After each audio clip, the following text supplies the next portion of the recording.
Welcome back to our series with Lockton People Solutions. I'm Travis Brashear, and part of the conversation that we've had to this point is sharing both content and resources, but also I wanted to make sure that people got to know some of the people behind the scenes doing the work.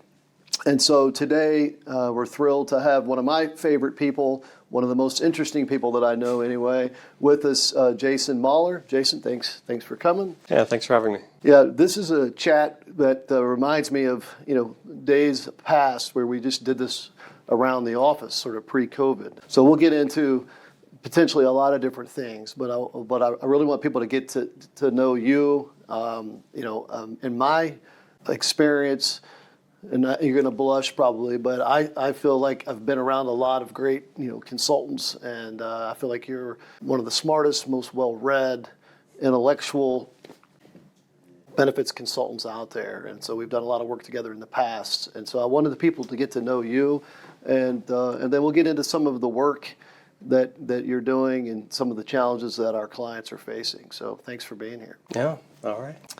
So I guess we should start with you were 15 years ago with a different firm when we first started working together, and you were 28 years old? Early to mid-20s, I guess. Early to mid-20s, yeah. And I was fascinated at that point that you were as good and well-read and knowledgeable as you were. And so but now you've got years of wisdom stacked on top of that. So talk a little bit about, the things that make you unique to me. You roast your own coffee beans, right? Okay, yeah, so we can start with that, Yeah. I guess, before we get into healthcare. Right. Yeah, I guess I'm a healthcare geek, but I started off first as a coffee geek. So I drink black coffee that I press myself every morning. And I actually buy unroasted, we call them green beans. So use a coffee importer that gets them from all over the world, and then I roast them myself at home. And fresh coffee is only good for a couple of weeks, really. So I enjoy doing that and trying to get it just right. So we may get more people calling you about that than we do about healthcare, right? If anybody wants to know. Yeah, I get shamed pretty much anytime I walk in with my latte and all the sugar and stuff that I put in. Yeah, once you've added flavoring to it, it's not coffee anymore. So that's one. The other one is your taste in music. I think. Do you want to share? I don't know how to summarize that What anymore. is ska exactly? Yeah, so I grew up in Austin, and I look like a kind of nerdy, buttoned-up actuary, but I always had my one tiny bit of rebellion was sort of countercultural stuff when it came to music. So, whether that was maybe a little grunge in middle school or whatever. But yeah, I ended up getting into punk rock and ska. So if you've never heard of ska before, it's it started out in Jamaica as more like reggae and jazz. Yeah. But the American version of it was pretty heavily punk rock influenced. So it's kind of like rock with horns, like a brass section. Okay. I went to lots of small shows in Austin with local bands and things like that, bands you've never heard of before. So is that still a thing? Are they still out there, or do you not know? Yeah, there are a few. It mostly died out for about 15 or 20 years. There was this kind of big wave of ska in the 90s, and then it dried up. And so now a lot of those bands that were 20 years old, the people in them were 20 years old when they were a band, or have now reunited in their 40s. And so there's a few, they're still making music. Can I find it on Spotify? Sure. Oh, yeah. Wow. Okay. All right. Well, so you mentioned the nerdy actuary thing. Talk a little bit about, your actuarial prowess, because from what I understand, you have a hard time just calculating tip at a restaurant. So what's that all about? Yeah, that's one of those funny things where, I love reading and literature, but I'm a terrible speller. I can't spell words. And I love math, and I was always good at the theory, proofs. I actually enjoyed proofs in geometry, abstract algebra, stuff like that. But if you need me to do arithmetic in my head, once I've calculated what 10% of the bill is, and I have to calculate 5% and then add them together, I've forgotten what the 10% number was, so I can't add the 5 to it. I love math. I'm not so great at arithmetic on the fly. So we have people checking your work, is what you're saying, right? Excel is a great help, but yes, absolutely. Quality assurance. We always want to do check, review, process, and get some peer review in there. Yeah. Oh, goodness. All right. All right, so how long have you been in this business? I guess about 20 years now, if I just kind of round, maybe slightly more than 20, something like that. Okay. And in the lead chair as a lead consultant, how many years? Oh gosh, more Probably more of that 20 than you would think I should, because yeah, when we were at our prior firm 15 plus years ago, Yep. at one point I was the only person in the geography doing healthcare. So I just kind of got thrown into leading some relationships when I was in my early to mid 20s. So yeah, I mean, I've been doing some version of what you might call lead consulting for probably at least 15 years. Long time. Yeah. Well, I want to get into the healthcare industry because you've got more depth and insight around the challenges that our clients face and really that everybody faces on a day-to-day basis around just dealing with the healthcare industry. But talk about your role. Your involvement in our business is typically with some of our larger, more complex clients. And so, like, what's it like when you sort of, we win a new client and you sort of start from scratch? What are you looking for, like, right out of the gate? Yeah.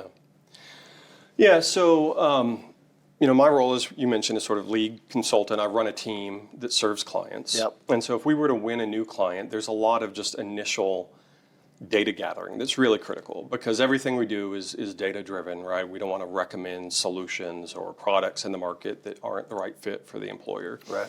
And so we're going to want to, if it's a self-insured employer, which most larger employers are, get a data warehouse up and running so that we have really deep access into clinical data, cost drivers. Yeah. That also powers our actuarial analysis.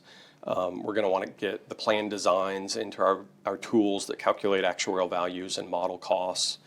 And understand some of the just basic like purchasing discipline of when was the last time an RFP was run on each line of coverage, when was the last time it went to market. Yep. On the medical plan, do we know how out-of-network claims are paid, whether there's any shared savings programs are turned on, and measure what those have been costing.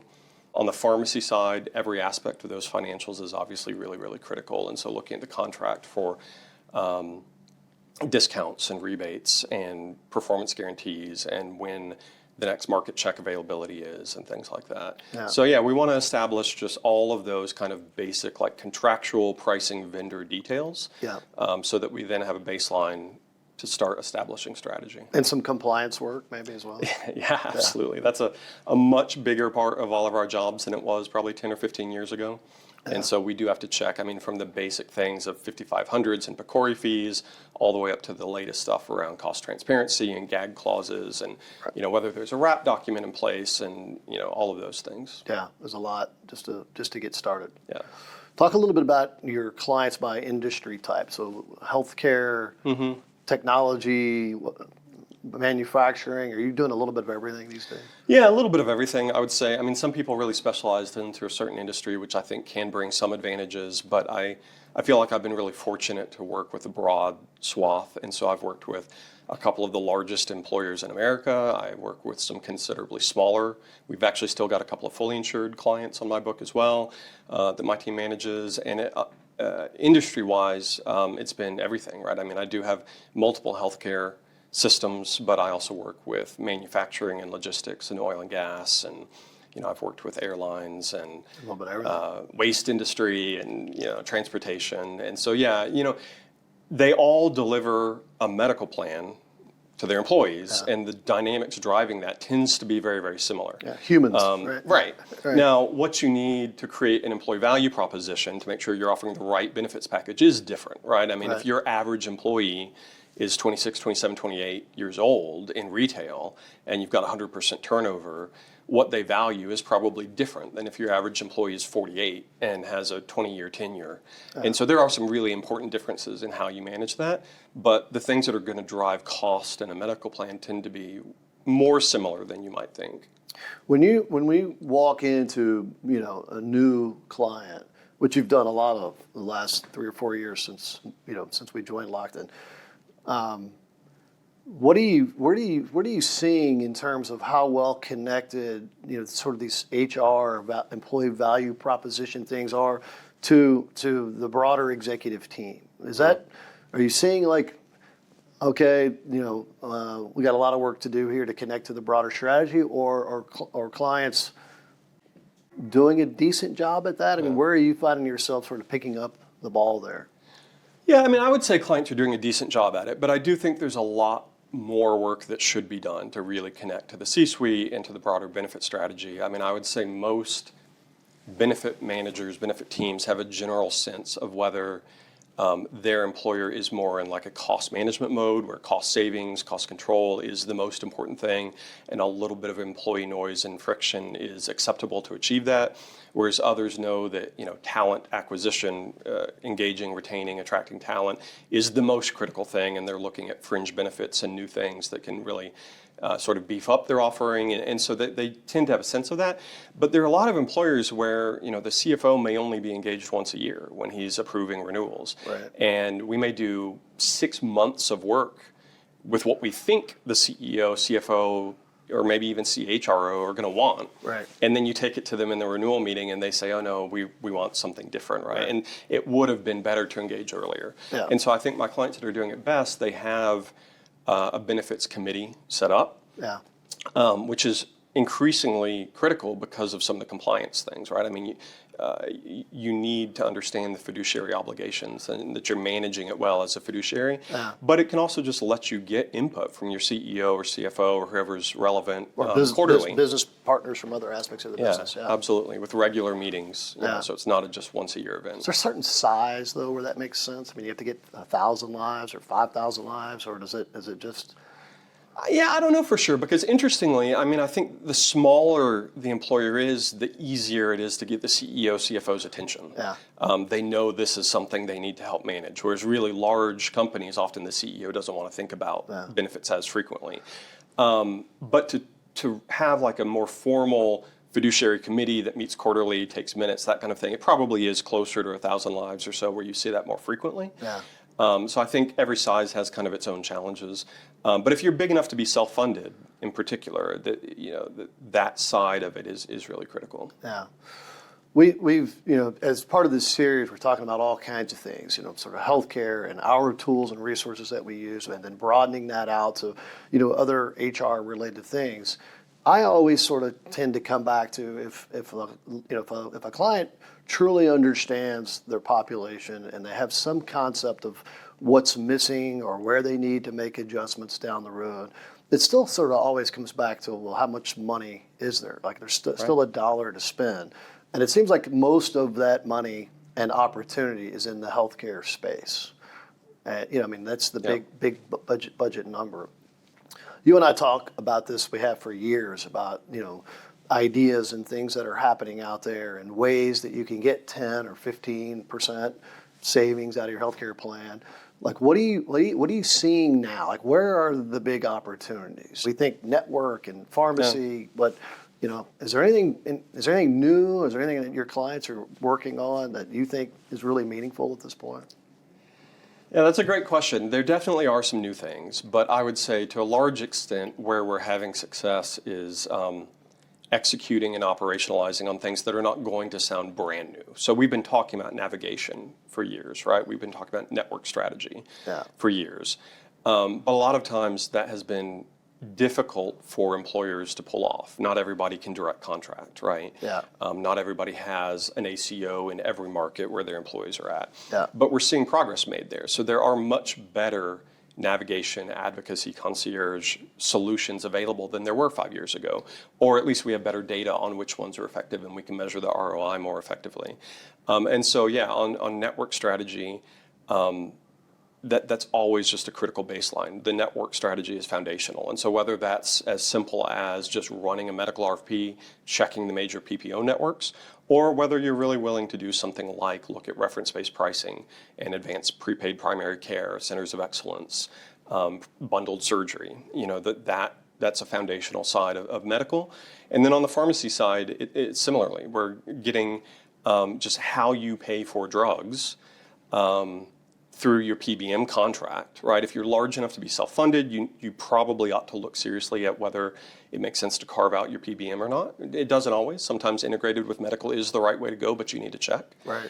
And then, we're seeing evolution there with it. Everybody's talking about things like Mark Cuban's Cost Plus drug company, which CVS now. Yeah, CVS just made an announcement about how they're going to change the way they pay.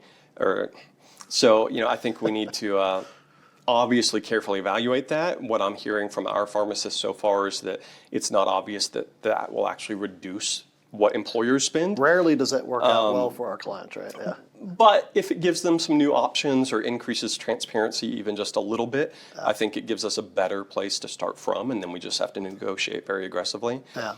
I do have a client that has wrapped GoodRx into their benefit, where it used to be that anytime somebody filled a script with GoodRx, it was not a part of the plan, Right. which meant not only from a member perspective that it's not counting towards their out-of-pocket max, but from a plan perspective, you're losing that data, right? There's no claim there. Right. Now, there are some PBMs that can integrate GoodRx, and it becomes a part of the plan. And so not only do members get the best pricing, but you get the data and it's integrated. And so whether it's responding to Mark Cuban's Cost Plus Drug Company, or using GoodRx, or picking a more transparent pass-through PBM that's more flexible. I'm also seeing a little bit more traction with carving out pieces of what the PBM does. Okay. And so Get one example. yeah. It doesn't always make sense with procurement, like who's actually buying the drug, but it often could make sense with clinical management. And so things like specialty drugs, we often would want really good prior auth type policies in place to make sure the right people are getting the right specialty drug. That's not just cost management, that's patient effectiveness as well. We don't want people taking a biologic substance that is not actually the best for their Right. diagnosis, prognosis, treatment plan.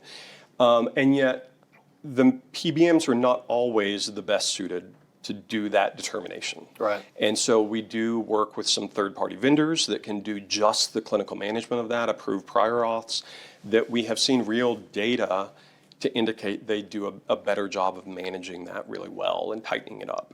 Yeah. And so I've seen that be effective too. Let's go back for a second to the network piece of it. Talk a little bit about the tools that we have at our disposal to help a client just start looking at, if I did this, I could potentially save that, and what Sure. impact that might have to, disruption to employees. Talk about that. I think we call it the best in market tool. Yeah. But what has your experience using that been like at this point? Yeah. Yeah, it's a really helpful tool. I was actually just listening to someone from a private equity firm talk about how you need to run a medical RFP every 3 years to recheck discounts, because hospital contracts come up every 3 years and discounts could swing. Yeah. And there's By some a whole truth. point. Right. Yeah. There's some truth to that. Right. But yeah, the ordering of the major carriers doesn't shift very often. But the good news is we get full book of business claims data to test that every single year. So we can look at discounts without even running an RFP Right. to know sort of how that's stacking up. But what our best in market tool does is it enables teams like me and my team to test a pretty broad swath of healthcare strategies all at once, Right. to determine what's really worth a deeper dive. And so all we really need is a census file to know employee location by zip code. Yeah. And then some basics of claims, right? I mean, it helps to know medical pharmacy split, or on the medical side to know like inpatient, outpatient, professional split, because Right. some of these strategies impact one of those and not another. Right. And then our actuaries run this through our system, where we have taken every solution where we think we have credible enough data that we're willing to put sort of our stamp on it and say, yes, we believe this navigation program saves a net 3, 4, 5%, this network, right? And we test all of those for every client. And so it is everything from the basic networks, we can look at broad PPO networks, narrow high performance networks, to local market solutions. In Houston, we've got Kelsey-Seybold as one example, to plan design, right? So if you want to know what Surest, formerly known as Bind, or what Simple Pay could save you, those more sort of plan design focused solutions are in this tool as well. Right. And then finally, what we just call PPO best practices. So if you were to change which clinical programs you have turned on, how you pay for out-of-network claims, those things that you can do within any PPO, we can quantify the potential impact of that as well. Yeah. Let's talk a little bit about the different models that do exist, and maybe not by name so much as by concept, right? So, hospital-based ACOs, and then you've got multi-specialty practices that, that can send you to whatever hospital they prefer, but they can control healthcare costs more locally. More virtual models that are emerging that are really trying to use the right sort of primary care and looking downstream at how they manage costs. Do you see any, and then design-based, Sure. you mentioned Sure, so we'll say Surest or Simple Pay, or, really just trying to use design to get people to Right. make those decisions. Where are you on all of this? I mean, do you have a sense of what works best, or is it, client to client? What are your thoughts on all this stuff? Yeah, so most of my clients are pretty geographically dispersed, Yeah. Which does make local market solutions more difficult to roll out broadly. Yeah. And in aggregate, you don't get the savings, right? Right. So, the juice isn't often worth the squeeze, so to speak. But healthcare varies so much by geography that we can't afford to ignore those local solutions either. Yeah. And so I do think we have to think about how to best combine these delivery system innovations into a plan that can work for a national employer. Yeah. I am a huge advocate for primary care. In fact, I have not, I don't want to say anybody's given up on it maybe, but I have not backed up from brick and mortar, like in-person primary care much at all. I think it can be great to supplement with virtual primary care, Yeah. but I would not want to discourage good old-fashioned in-person primary care. I actually have a personal health story that I won't go into here, although I'm happy to share with anybody that's interested, but where I got treatment for what essentially could have been a life-saving intervention because I mentioned it to my primary care doctor first, which Yeah. I might not have done if I wasn't in the habit of going in person every year, right? Right. And when you need a flu shot or blood work or whatever, you need somebody that can actually do that, that work. And so Yeah. I think primary care is really critical. And so whether that is part of a plan that steers, you mentioned some of the plan design steerage, which we'll get to more in a minute, or an actual like high performance network, or for the employers that can do it, incorporating direct primary care or a form of prepaid advanced primary care into their plan. I think we have to start with primary care first. Beyond that, there are different models. What works in Texas is different than what works in California. Right. So you need to know who is sort of directing and steering care. Hospital costs are really, really critical. So we need the right hospital solutions to be a part of this. Yeah. But it's often physicians that are directing that care. Right. And so whether you go kind of the multi-specialty approach that you mentioned, or something that includes hospitals in a single ACO, I think either could work. Yeah. But you need to know who is guiding patients and then how hospitals and other facilities are getting paid as a part of that model.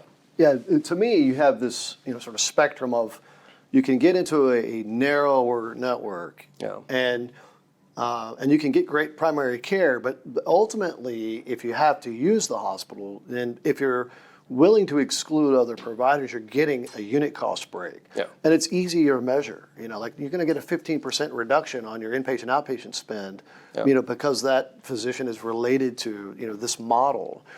When you get over into the sort of more, I'm using the word virtual, meaning they're not owned all necessarily by the Yeah. same practice, but you've got third-party vendors sort of picking and choosing who they want to be in that network. You're looking at downstream costs, but you don't really have the same necessarily the back end inpatient outpatient savings unless Right. they're just always directing you to the same facility. And so Yeah. that seems to me to be a challenge in this sort of primary care world if you're going to go in that direction. I know some people are figuring it out. There's a smart network evolving, and Yeah. we've got some other vendors that are doing that. But do you see a favorite one way or the other, or are you just sort of evaluating every one of these vendors sort of one at a time? Yeah, I mean, I think to some extent we are evaluating them each because they're all so unique. But healthcare really is a unique industry because the way decisions are made are between patient and provider. Yeah. And so, yeah, I do think there are some kind of network arbitrage options where if you exclude certain providers, you just get a better unit cost. Right. And that's worth knowing about because cost is important. But if you're really going to try to manage care differently and steer patients differently, I don't see how you can accomplish that effectively if it's not a pretty clinically integrated system. Right. Culture is an important part of that. Yeah. And recently within my family, we had to go pick an orthopedic surgeon for something. We found what I believe was a really high quality orthopedic surgeon. he probably sees patients from hundreds of different employers. Right. Like for me to expect that he's going to know who my employer is and whether we have a certain plan design and like treat me differently as a patient because I work for one employer versus another, like that's just not going to enter his mind, right? Right. As an independent doc that's just managing his practice, Right.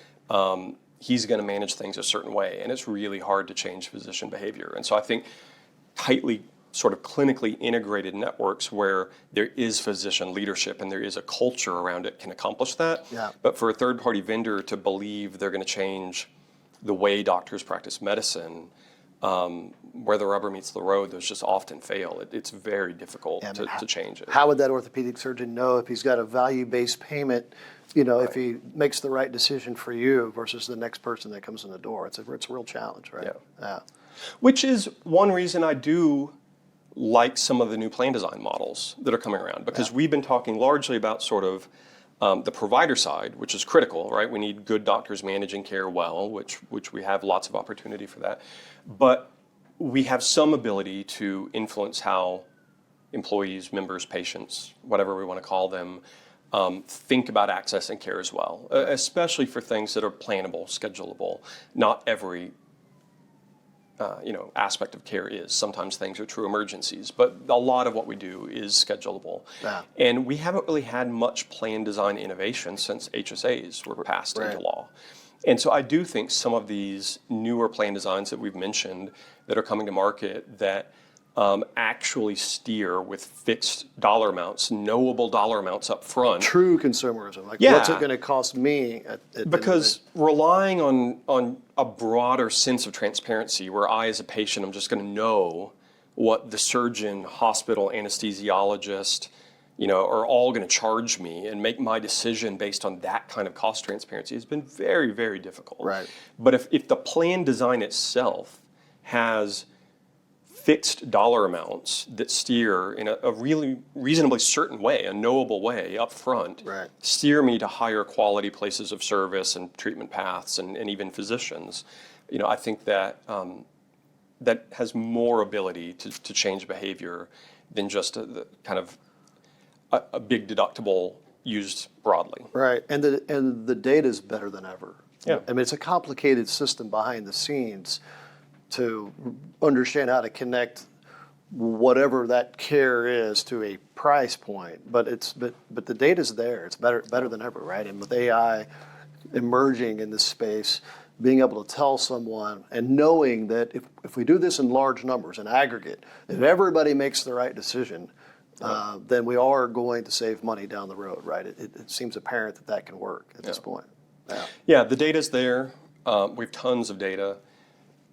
You mentioned AI. I do think we need really smart vendors to make it simple for members. Because, even just going back to my own experiences, when I've picked surgeons for myself or family members, I've tried to just gather data online, and I should be a reasonably well-informed healthcare consumer. Now, if you can't figure it out, it's still hard. Then we're doomed, right? It really is genuinely difficult to make sense of. And so the data's there, but we need to deliver it to members in a way that they can understand when they need it. And you need a good vendor to do that. You can't just rely on people going out to access it directly in a raw format themselves. What works better, an app?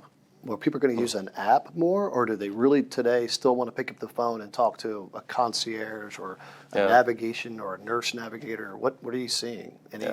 Any? You got to have both? I mean, is that the answer? I don't know if this is a standard consultant answer or not, that like you need a little bit of both, But I really do think you need multiple modalities or multiple channels. Right. Because apps are absolutely becoming more common, more prevalent. I keep going back to like family examples, but I guess that's how we live our life. One of these injuries that we've dealt with in my family over the past year or two was one that happened like on a Sunday at a sporting event, and you're like, what am I going to do? I'm on the field, and I've got to decide: am I going to urgent care, ER? How do I find a surgeon?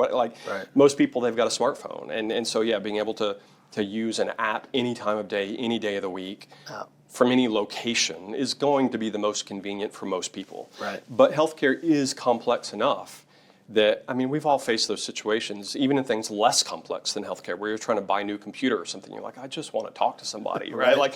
Help a human help me understand Yeah. what this means. And so I would try to be technology first, technology forward. Right. But I do think we still need real humans behind that can be there when necessary. And there are people doing this, right? I mean, Yeah. there are vendors doing this. What, you know, especially we're talking to our audience, and a lot of it's going to be, oil and gas, I think, Yeah. it still feels like there's sort of a hesitation to really go forward with major change. Mm-hmm. Should there be? I mean, should we still be afraid to make the phone ring or ask people to engage at a different degree, or are we sort of past that at this point? Well, so I mean, I would say there is a real tension there. I mean, in the end, I can't deny that we are in the benefits industry. Like the reason we offer healthcare at all is we're trying to give a benefit to employees, right? We want to attract good talent. We want to retain and engage good talent. Right. This has to be a positive for employees, or like, why are we even calling them benefits that we're offering, right? Right, call it something else. Right. But your benefit spend is probably your second largest expense as a business after salaries, right? Or total comp. Right.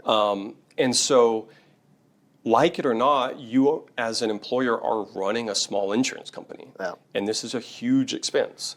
And yeah, I can remember 10 years ago running a medical RFP for one of the largest employers in the country. And we had like an explicit rule that was 5% network disruption is too much. Wow. Like we're not going to change the industry if we hamstring ourselves with those kinds of official rules. I think members often are willing to go through change. They may not all like it. We will get some noise, we'll get some grumbling, but if it can result in better outcomes, like if I've got access to good physicians, even if it's not every doctor in the market, it's good doctors and I'm steered to good care, I think people can handle some change. And we're just not going to change the outcome unless we do some things different. And so I do think we're past the point where we can just either take the trend increase for what it is or just rely on really simple plan design tweaks and employee contribution increases. We've got to change things more fundamentally, and that will bring some disruption with it. But the communication tools are better than ever, right? Yeah. I mean, like people, there's some ways to connect with employees that are way more effective, I feel like, than when we first started having this conversation when you had to put it in the guide. Right. What are you seeing there? Yeah, I did still print a guide for one client this year, I think. So we are still seeing some printed 60-page paper guides. Is that the same client that said you couldn't have any more than 5% No, disruption? they're actually two different employers. But I don't think anybody's relying on that as the only thing. So we're seeing many more custom videos or recorded webinars, things with voice and video and, Microsites. And or building a microsite that is more responsive to what employees need. It may be life stage focused or event focused, categories to that microsite. There are, of course, a lot of vendor tools that guide people through an experience, whether it's estimating costs or, thinking about all the various benefit options. And so there's a lot that you can do with technology to communicate better. And again, I would say use multiple channels, multiple modalities. There's not going to be just one thing that's right for everybody. So you probably do still need a guide, but maybe you also want a, one-page brochure and you want the video, and so how are we going to combine multiple things to get the message across to people? Yeah, so thanks again, Jason, for spending the time with us today. As always, we're always here just to take a call, just have a conversation with you. If you're interested in learning more, no pressure from our side. Just give us a call. We're always here to help. But thanks for tuning in. We'll see you next week.